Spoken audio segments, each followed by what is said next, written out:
আপনার পেছনে অনেক শত্রু লেগে গেছে, তাই তো? আপনার ডানে বামে সামনে পেছনে শত্রু আর শত্রু। আপনি অনেক ভয়ের মধ্যে আছেন, আপনি অনেক আতঙ্কর মধ্যে আছেন, যে কোনো সময় আপনাকে ক্ষতি করতে পারে। ওইরকম অবস্থার মধ্যে যদি থাকেন, শত্রুকে যদি সাহায্য করতে চান, শত্রুর মুখ যদি বন্ধ করে ফেলতে চান, শত্রুকে যদি ঠিক মতো হাঁটা চলা করতে নাই দিতে চান, আজকে আপনি আমার ভিডিওটি দেখবেন। কোরআনুল কারীম থেকে একেবারে পরীক্ষিত আমল আমি আপনাকে শিখিয়ে দেব। আপনি প্রতিদিন যদি কোরআনুল কারীমের আমলটি করতে পারেন, পৃথিবীর মধ্যে এমন কোনো শত্রু নাই,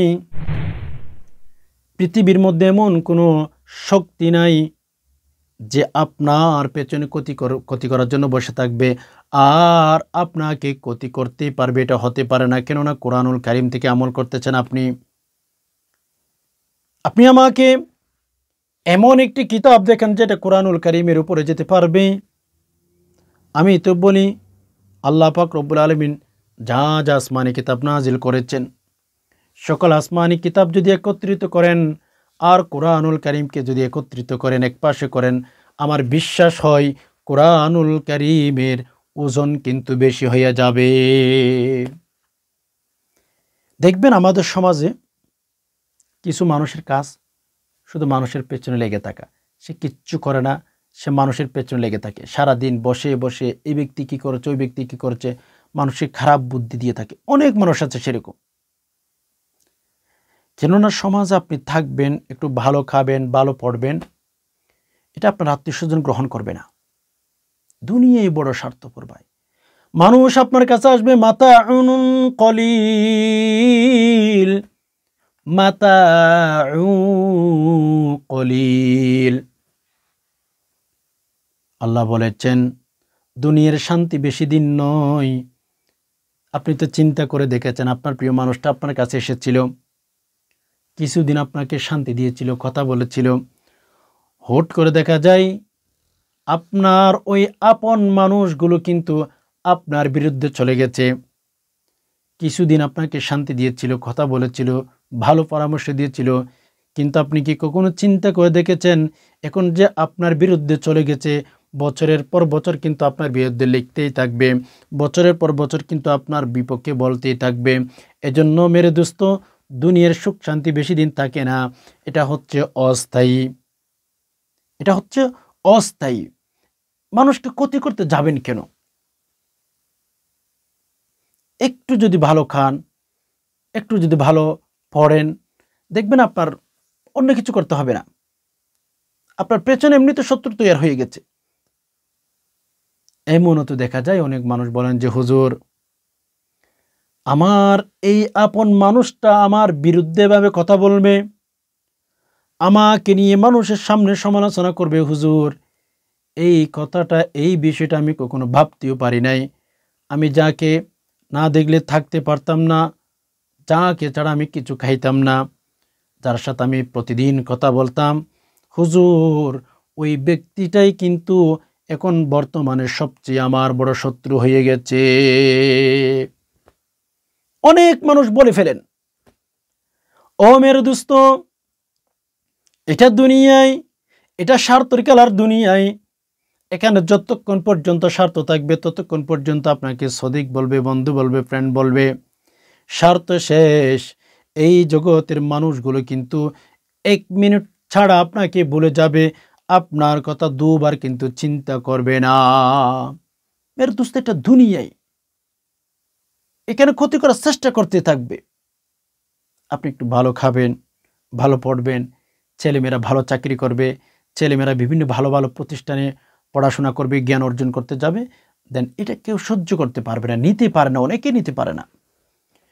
এর জন্য আসুন কোরআনুল কারীম থেকে আমরা যদি একটা আমল করতে পারি, আমার বিশ্বাস কোরআনুল কারীমের উসিলায় এমন কোনো শক্তি নাই আপনার ক্ষতি করতে পারবে, আপনার এক বিন্দু পরিমাণ ক্ষতি করতে পারবে। কেননা দেখেন, আল্লাহ রসুলের ঘটনা আমরা সবাই জানি। মক্কার জমিনে রসুলকে ধ্বংস করে দেওয়ার জন্য অনেক চেষ্টা করেছে, অনেক অনেক অনেক চেষ্টা করেছে, পাগল পর্যন্ত বলেছে, আন্তা মাজনুন পর্যন্ত বলেছে নবীজিকে। রসুলের মতো একজন ব্যক্তি, রাসূলুল্লাহ সাল্লাল্লাহু আলাইহি সাল্লামের মতো একজন মানুষ, মহামানুষ, চিন্তা করেন ওই নবীজির পেছনে কিন্তু মানুষের অভাব ছিল না, শত্রুর অভাব ছিল না। আমরা সবাই জানি প্রসিদ্ধ ঘটনা, এক সময় ঘটনা অনেক লম্বা, ছোট্ট করে বলছি। মক্কার মধ্যে এক সময় কাফেরগণ নবী আলাইহিস সালাতু ওয়াস সালামকে দুনিয়া থেকে বিদায় করে দেওয়ার জন্য প্রস্তুতি গ্রহণ করেছে, নবীজিকে বিদায় করে দিবে। কিন্তু আল্লাহ পাক রব্বুল আলামিন বলেন ওয়া মাকারু ওয়া মাকারাল্লাহ ওয়াল্লাহু খায়রুল মাকিরিন। ওয়া মাকারু ওয়া মাকারাল্লাহ ওয়াল্লাহু খায়রুল মাকিরিন। আল্লাহ তাআলা বলেন মানুষ তুরো ষড়যন্ত্র করিস, আর আল্লাহ নিজে বলেন আমারও কিছু করণীয় আছে, তোমাদের চেয়ে আমার করণীয়টা একটু সুন্দর বেশি হয়। কে বলেছেন? আল্লাহ তাআলা বলেছেন আমার পরিবেশটা বা আমার কল্পনাটা একটু ভালো হয়, একটু সুন্দর হয়। সত্য কথা। রাসূলুল্লাহ সাল্লাল্লাহু আলাইহি সাল্লামকে মেরে ফেলার জন্য, দুনিয়া থেকে বিদায় করার জন্য অনেক ষড়যন্ত্র করেছিল, কিন্তু আল্লাহ তাআলা যেহেতু রাজি ছিলেন, ওয়া মাকারু ওয়া মাকারাল্লাহ ওয়াল্লাহু খায়রুল মাকিরিন। আল্লাহ বলেন বান্দারে তোমাদের কিন্তু ষড়যন্ত্রের কোনো অভাব নাই, কিন্তু তোমরা কি জানো ওয়াল্লাহু খায়রুল মাকিরিন। আল্লাহ পাক রব্বুল আলামিনের যে সিদ্ধান্ত, যে চূড়ান্তর মধ্যে আল্লাহ সিদ্ধান্ত নিয়ে ফেলেন, ওইটাই হচ্ছে সবচেয়ে ভালো, এটাই হচ্ছে আল্লাহ পাক রব্বুল আলামিনের কাছে পছন্দনীয়, বা যেটাই করেন এটাই আল্লাহ পাক রব্বুল আলামিন পছন্দ করে করেন, আমার বান্দার জন্য এটা ভালো হয়। আমরা সবাই জানি মুহাম্মদ রাসূলুল্লাহ সাল্লাল্লাহু আলাইহি সাল্লামকে দুনিয়া থেকে বিদায় করার জন্য মক্কার কাফেরগণ এমন কোনো পন্থা নাই তারা অবলম্বন করে নাই, সব পন্থা অবলম্বন করেছে। কিন্তু রাসূলুল্লাহ সাল্লাল্লাহু আলাইহি সাল্লামকে আল্লাহ পাক রব্বুল আলামিন জানিয়ে দিলেন, বন্ধুরে আপনার ঘরের চতুর্পাশে আপনাকে ঘেরাও করে ফেলেছে। কোরআনুল কারীমের কিছু আমল শিখিয়ে দিলেন। আল্লাহ রসুল সাল্লাল্লাহু আলাইহি সাল্লাম ঘর থেকে বেরিয়ে গেলেন। মক্কার যে সমস্ত কাফেরগণ চতুর্পাশে ঘেরাও করে ফেলেছিল, ওখানে কেউ নবী আলাইহিস সালাতু ওয়াস সালামকে ক্ষতি করতে পারে নাই। আল্লাহ চাইলে পারেন। মাল্লাহুল মাওলা ফালাহুল কুল। আল্লাহর জন্য হয়ে যান। বিপদে পড়েছেন, আল্লাহর উপর তাওয়াক্কুল করুন, কিচ্ছু করার নাই, আল্লাহ দিবেন ইনশাআল্লাহ।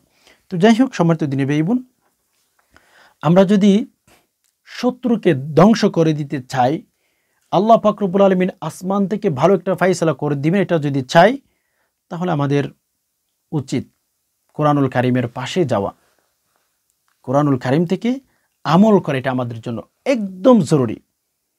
দেখতেছেন আপনার ডানে বামে সামনে পেছনে আপনার ভাই আপনার শত্রু হয়ে গেছে, আপনার স্ত্রী মেয়ে আপনার সাথে ঘুমাইতো, আপনার সাথে খাইতো, ওই স্ত্রীর দুশ্মন হয়ে গেছে। কথা সত্য। এইরকম যদি হয়ে থাকে, আপনি অবশ্যই অবশ্যই একটা কাজ করবেন, উযু করে নিবেন। প্রতি রাতে ঘুমানোর সময় উযু করার পরে কোরআনুল কারীমের একটা আয়াত শিখে ফেলবেন। উযু করেছেন, উযু যেভাবে নামাজের জন্য করেন ওইভাবে উযু করে ফেলবেন। উযু করার পরে 3 বার ইস্তিগফার পাঠ করবেন, আস্তাগফিরুল্লাহ ওয়া আতুবু ইলাইহি, আস্তাগফিরুল্লাহ ওয়া আতুবু ইলাইহি, আস্তাগফিরুল্লাহ ওয়া আতুবু ইলাইহি, 3 বার ইস্তিগফার। এরপর 3 বার দুরূদ ইব্রাহিম পাঠ করবেন।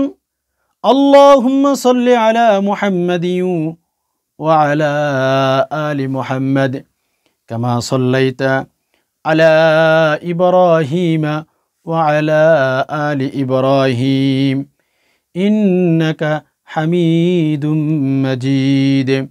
আল্লাহুম্মা বারিক আলা মুহাম্মাদিন ওয়া আলা আলি মুহাম্মাদ কামা বারাকতা আলা ইব্রাহিম ওয়া আলা আলি ইব্রাহিম ইন্নাকা হামিদুম মাজিদ। 3 বার পাঠ করবেন, আমি একবার পাঠ করে দিয়েছি। উযু করবেন, উযু করার পর 3 বার ইস্তিগফার, 3 বার দুরূদ শরীফ পাঠ করবেন। এরপরে কোরআনুল কারীম থেকে একটি আয়াতের বিশেষ অংশ সূরা ইয়াসিনের মধ্যে আয়াতটি পেয়ে যাবেন, অংশটি পেয়ে যাবেন। আপনারা সেই আয়াতের অংশটি 21 বার পাঠ করবেন। আল ইয়াউমা নাখতিমু আলা আফওয়াহিহিম ওয়া তুকাল্লিমুনা আইদিহিম ওয়া তাশহাদু আরজুলুহুম বিমা কানু ইয়াকসিবুন। এতটুকু। অথবা আল ইয়াউমা নাখতিমু আলা আফওয়াহিহিম, এতটুকু পড়লেও চাইলে পাঠ করতে পারেন। এটা পরীক্ষিত আমল, অনেকেই করেছেন, ভালো বেনিফিট পেয়ে গেছেন। এইভাবে যদি কুরআনুল কারীমের আয়াতটি সহিহ শুদ্ধ করে পাঠ করতে পারেন, ইনশাআল্লাহ পৃথিবীর এমন কোনো শত্রু নাই আপনার ক্ষতি করতে পারবে। আল ইয়াউমা নাখতিমু আলা আফওয়াহিহিম ওয়া তুকাল্লিমুনা আইদিহিম ওয়া তাশহাদু আরজুলুহুম বিমা কানু ইয়াকসিবুন। এই আয়াতটি পাঠ করবেন, চাইলে ঘুমানোর সময় পাঠ করতে পারেন। উযু করবেন, ইস্তিগফার পাঠ করবেন 3 বার, 3 বার দুরূদ শরীফ। এরপরে এই আয়াতের বিশেষ অংশটি আপনি 7 বার 21 বার পাঠ করতে পারেন। শেষে 3 বার আবার দুরূদ শরীফ পাঠ করবেন। এরপর আল্লাহ তাআলার কাছে দোয়া করবেন, আল্লাহ আমার শত্রু আছে, আল্লাহ আমার শত্রু আমার পেছনে লেগে গেছে, আল্লাহ আপনি শত্রুকে দমন করুন, আল্লাহ আমাকে ক্ষতি করার চেষ্টা করতেছে। ইনশাআল্লাহ এভাবে যদি আপনি প্রতি রাতে আয়াতটি পাঠ করে ঘুমিয়ে যেতে পারেন দোয়া করে, পৃথিবীর এমন কোনো শত্রু নাই, পৃথিবীর এমন কোনো ডাকাত, এমন কোনো বন্ধু আপনাকে ক্ষতি করতে চাইলে পারবে না, যার শক্তি বেশি হয়ে গেছে। আল্লাহ তো আল্লাহ, আল্লাহ চাইলে কোনো বান্দাকে যদি আল্লাহ পাক রব্বুল আলামিন হেফাজত করতে চান, ক্ষতি থেকে রক্ষা করতে চান, তাকে পৃথিবীর কোনো ব্যক্তি ক্ষতি করতে পারবে না। আল্লাহ তো আল্লাহ, ঠিক না? আল্লাহ যদি আপনার জিম্মাদারি নিয়ে ফেলেন, রাতে যদি ঘুমানোর সময় আমলটি করে ঘুমিয়ে যেতে পারেন, ইনশাআল্লাহ আমার বিশ্বাস আল্লাহ পাক রব্বুল আলামিন আপনাকে হেফাজত করবেন, পৃথিবীর কোনো শত্রুর মাধ্যমে আপনার ক্ষতি হতে দিবে না। কারণ আপনি কুরআনুল কারীম থেকে আমল করেছেন, সূরা ইয়াসিনের আমল করেছেন, আপনি ঠকবেন, আপনি জিতবেন। আশা করি বিষয়টি বুঝতে পেরেছেন। রব্বুল আলামিনের কাছে দোয়া করে যে হে আল্লাহ, যে সমস্ত ভাই বোন সময় থাকার পরেও, আল্লাহ অনেক ব্যস্ত থাকার পরেও আল্লাহ কথাগুলো শুনছেন, আল্লাহ আপনি সবাইকে শান্তি দান করুন, আল্লাহ বরকত দান করুন, আমিন। আল্লাহুম্মা রাব্বানা আতিনা ফিদ দুনিয়া হাসানাহ ওয়া ফিল আখিরাতি হাসানাহ ওয়া কিনা আযাবান নার। ওয়াসসালামু আলাইকুম ওয়া রাহমাতুল্লাহি ওয়া বারাকাতুহু।